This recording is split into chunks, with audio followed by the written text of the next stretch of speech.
Duffel bag, backseat.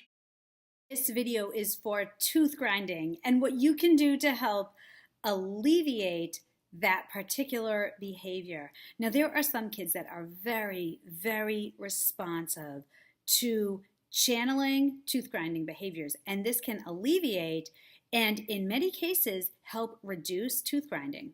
So if you haven't tried redirecting and channeling tooth grinding into a different type of oral sensory stimulation, it's definitely worth giving a try to. There are wonderful products.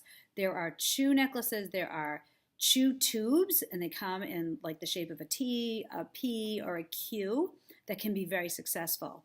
Electric toothbrushes, spin toothbrushes, a tool called a Z-Vibe are wonderful tools to help provide oral sensory stimulation that again can help break your child out of tooth grinding and provide some alleviation to some oral seeking in the mouth. So this method can be very successful, and giving your child this outlet and redirecting them to this outlet and making it readily available throughout the day can really help with the management. I will post direct links on otkidsmass.com. So take a look under the must-have products so you can see what these products look like and read their reviews. But if you've got a child that's tooth grinding, you're not quite sure how to get them out of it, or you've tried a couple of other things, but you haven't tried this strategy, give this one a try because it can be very, very successful for many kids.